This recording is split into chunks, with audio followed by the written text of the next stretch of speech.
Pope Francis condemned surrogacy. There have been some other unfortunate things that have come out of the Vatican, an embarrassing book about using all sorts of bizarre sexual language from the person who is now the head of the dicastery for the doctrine of the faith, once called the Holy Office, once called the Inquisition, the doctrinal office of the Catholic Church. And there's this kind of odd book. I won't even get into it because a lot of it seems even kind of obscene. And so there was bad news coming out. Catholics were feeling a little bit low. And then all of a sudden, we got this good news from Pope Francis. And it's worth repeating because the people who think that Pope Francis is just purely a liberal, the kind of liberal left-wing atheists who applaud Pope Francis without reading everything that he has to say, they're going to try to paper over this one, but it's important. He's not just talking about IVF here, which is totally condemned and unacceptable according to Catholic teaching. He's not just talking about certain kinds of surrogacy, homosexual couples renting out a womb, which is a phrase that Pope Francis uses, uterus for rent. It's not even just that. It's not just, the commercialization. It's all of it. Pope Francis says, I deem deplorable the practice of so-called surrogate motherhood, which represents a grave violation of the dignity of the woman and the child based on the exploitation of situations of the mother's material needs. Pope Francis goes on to say, a child is a gift and, quote, never the basis of a commercial contract.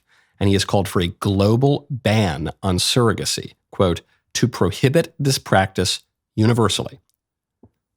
To prohibit what he calls, quote, uterus for rent. Totally, totally right here. 3 cheers for what the Holy Father has said. Very, very important. And the fact that Pope Francis has some cachet among liberals and non-Catholics and non-Christians and big lib atheists, I hope will allow this message to resonate more because it's a new bioethical issue. We don't have 2,000 years of experience of surrogate motherhood. It's just a development that came about because of modern technology. So a lot of people don't know how to think about it bioethically. And in our modern culture, even many conservatives have just accepted, as if by osmosis, so many premises of liberalism and the commercialization of everything. We don't think about it, but that's just the world we live in. And as a fish is unaware of the water in which he swims, so too we are unaware of so much of the liberalism and the commercialism and the materialism that we walk around in. But Pope Francis says it very well here. He says, a child is never the basis of a commercial contract.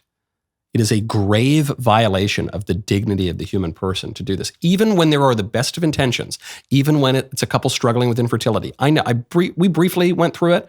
Fortunately, there was a very mild intervention that worked, and so it was no big deal. But for a couple of years, we went through it, and so I know how profoundly painful that can be, what a strain that can put on marriages. And people will say, well, look, if a couple's struggling with infertility, what's the big deal of using a surrogate?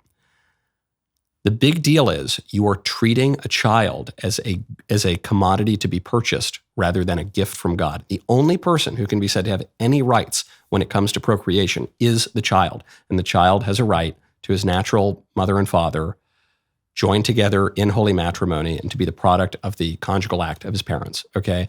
And the more we tinker around with this, the worse things are going to be, because we will be, and we are not even aware of this, but we will be establishing the domination of technology over the very origin and destiny of human life. A good example, I think, of this is a lawsuit that came up just this year. It was back in April, I think it was, where a couple struggling with infertility went to one of these quack doctors, and they managed to collect the sperm in a way that is gravely immoral, and they got an egg in a way that's extremely invasive and all extremely expensive, by the way.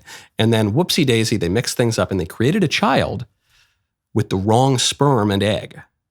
So this is not just even a case of embryos being mixed up and, the black baby comes out of the Chinese lady and, white baby comes out of the Mongolian lady. I don't know, whatever. But this was a case of a human being was created whose parents had never met. And whose parents, I believe in this case, were married to other people. At least one of them was. I think both of them were. What do you do about that person? Well, it's a fringe case. Yeah, it's a fringe case because you've engaged in an action that is intrinsically disordered and gravely immoral. And so what do you say? Well, look, if this happens one time out of 1,000, that's just life, right? No, you've created a human being because you've reversed the order of responsibility of parent to child, and you've treated people like property to be purchased. A person is never a property to be purchased and owned. You've disrespected the rights of a person, and you've done so for the best of intentions. Sure, the road to hell is paved with very good intentions, and this is a great clarification. So it's sad that it's even necessary, but it's a good clarification from Pope Francis.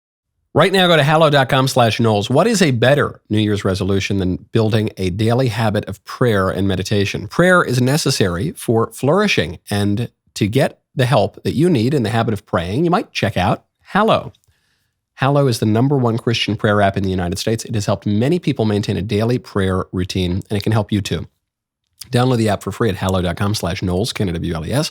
You can set prayer reminders and track your progress along the way. Not sure where to start? Check out Father Mike Schmitz's Bible in a Year, available on the Hallow app for brief daily readings and reflections, or pray alongside Mark Wahlberg, Jim Caviezel, even some world-class athletes. With Hallow, you can customize a personal prayer plan that works for you. Listen wherever you are with downloadable offline sessions. Ultimately, we will learn how we can become better individuals despite this broken world, maybe aided by this broken world in a way, as we strive to become more like Christ in our daily lives through prayer, fasting, and giving. You owe God your prayer, and the only way to become holy is to pray. So go pray. Download Hallow at hallow.com/Knowles, K-N-W-L-E-S. Get an exclusive 3 months free. 3 months absolutely free, hallow.com/Knowles. The Hill, which is a center-left-ish news outlet, is reporting in an op-ed, so this is an opinion piece, that DeSantis will drop out after Iowa. This op-ed from The Hill says, I've heard from two people very familiar with the DeSantis campaign, a major donor and a high-level political operative, that if the Florida governor loses the Iowa caucuses to former President Trump, as expected on the night of January 15th, he will either drop out of the race that night or make his announcement the next morning. And then there's an editor's note here on this op-ed. It says, the DeSantis campaign vigorously denies this assertion. This op-ed has been updated to include the following statement from the campaign. Ron DeSantis is in this for the long haul. Okay. I think both statements are correct, actually. I think it is likely that if DeSantis loses Iowa, that he will drop out. But I also believe that the DeSantis campaign is telling the truth, which is that the campaign is going to stay in it as long as it can. The reason for this is I spoke to a friend of mine who is very familiar with presidential campaigns. And he told me, we were going back through some of the older presidential campaigns, 2012, when this candidate dropped out and this candidate. I said, well, I think he dropped out for this reason and he dropped out for that reason. And my friend said, Michael, presidential campaigns end for one reason and one reason only, because they run out of money. That's why they end. That's why people because they can't go on any further. Now, DeSantis had raised a ton of money. The DeSantis campaign also burned a ton of money. But if the DeSantis campaign looks at Iowa, sees that they're going to lose, and who knows, maybe they'll pull a huge upset, and then looks at New Hampshire, sees for sure they're going to lose, and then looks at this state and this state and this state, the only way they could even possibly make a claim to be able to compete in some of these states is to spend oodles and oodles of cash. They're not going to be able to raise any more money when the donors smell blood in the water, and the campaign will end then. They'll be in it for the long haul, but circumstances have a way of forcing the hand of candidates, and it can happen really quickly. We've just gone through, 16, 18 months already of candidates running or signaling that they're going to run or starting to raise money, and it's going on for a really long time, and nothing has really happened. The minute that voting starts, the minute you see the Iowa caucuses, the minute you see some of those early primary states, things are going to winnow pretty quickly, I think. Have you yet subscribed on YouTube to this channel? You haven't? What? That's crazy. Do it. You have to do it. That way you'll get more of this cool content, man. Ring the bell. See you next time.